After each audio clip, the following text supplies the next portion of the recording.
Operation కగార్పై మంత్రుల సలహాలు సూచనలు తీసుకున్న తర్వాత స్పందిస్తామన్నారు ముఖ్యమంత్రి రేవంత్ రెడ్డి.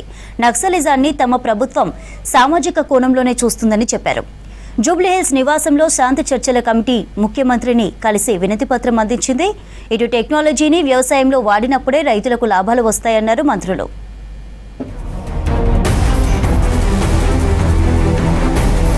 నక్సలిజాన్ని సామాజిక కోణంలోనే చూస్తాం తప్ప శాంతి భద్రతల అంశంగా పరిగణించబోమన్నారు ముఖ్యమంత్రి రేవంత్ రెడ్డి. జూబ్లీహిల్స్ నివాసంలో రేవంత్ రెడ్డితో శాంతి చర్చల కమిటీ భేటీ అయింది. మావోయిస్టులతో కేంద్రం శాంతి చర్చలు జరిపేలా చొరవ తీసుకోవాలని రిక్వెస్ట్ చేశారు.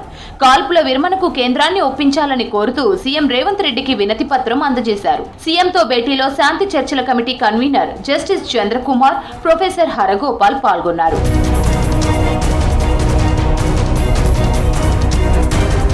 శాంతి చర్చల కమిటీ విజ్ఞప్తులపై స్పందించిన రేవంత్ రెడ్డి గతంలో నక్సలైట్లతో చర్చలు జరిపిన అనుభవం సీనియర్ నేత జానారెడ్డికి ఉందన్నారు.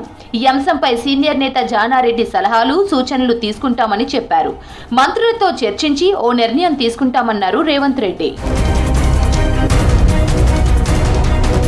వ్యవసాయంలో కొత్త టెక్నాలజీ ఉపయోగించినప్పుడే రైతులకు ఆశించిన మేలు జరుగుతుందన్నారు మంత్రి తుమ్మల నాగేశ్వరరావు. భూమిలో సూక్ష్మ పోషకాలు దెబ్బతినకుండా చూడాల్సిన బాధ్యత అందరి మీద ఉందన్నారు. హైదరాబాద్ లో వికాస్ అగ్రో ప్రొడక్ట్స్ 27వ వార్షికోత్సవానికి చీఫ్ గెస్ట్ గా హాజరయ్యారు మంత్రి. ధాన్యం ఉత్పత్తిలో తెలంగాణ దేశంలోనే నెంబర్ 1 స్థానంలో కొనసాగుతుందని చెప్పారు తుమ్మల. మనకు అన్నం పెట్టి అన్నదాతని మోసం చేసేటటువంటి ప్రవృత్తి కలిగినటువంటి సంస్థల్ని నిరోధించే బాధ్యత మీదే. మీ సంస్థ ద్వారా రైతుకి ఇంకా మేలైనటువంటి సేవలు అందించేటటువంటి బాధ్యత కూడా మీరే తీసుకోవాలి. ఆ భూసార పరిరక్షణ కూడా మీరే పరిశీలించి వాళ్ళకి కొత్త పద్ధతుల ద్వారా ఇంకా అధిక దిగుబడిని, భూ వైశాల్యం పెరగదు కానీ పంట యొక్క ఉత్పత్తుల్ని పెంచాలి.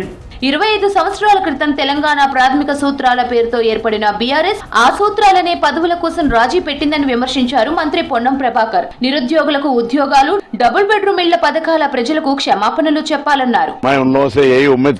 25 साल में पार्टी का पैदाशी किस नाम से हुआ और आप कैसा सत्ता के पक्ष में पीछे भागे.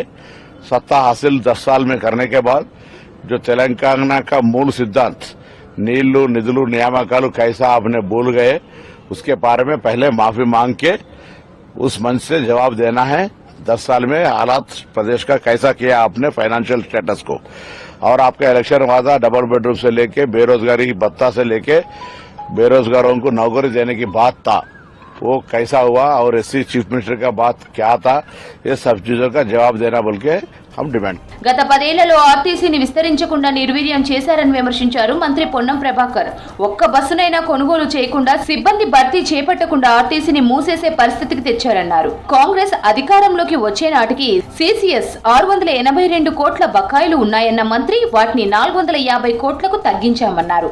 Telangana RTC retired officers welfare association వార్షికోత్సవ మీటింగ్ కు చీఫ్ గెస్ట్ గా హాజరయ్యారు మంత్రి పొన్నం. హైదరాబాద్ ప్రజాభవన్ లో మంత్రి సీతక్కను మర్యాదపూర్వకంగా కలిశారు బాలల హక్కుల కమిషన్ చైర్పర్సన్ సీతా దయాకర్ రెడ్డి సభ్యులు. సీతక్కకు పుష్పగుచ్చం అందజేసి శాల్వాతో సత్కరించారు బాలల హక్కుల కమిషన్ సభ్యులు. ఇటీవల బాలల హక్కుల కమిషన్ చైర్పర్సన్ సభ్యుల్ని నియమించింది సర్కార్.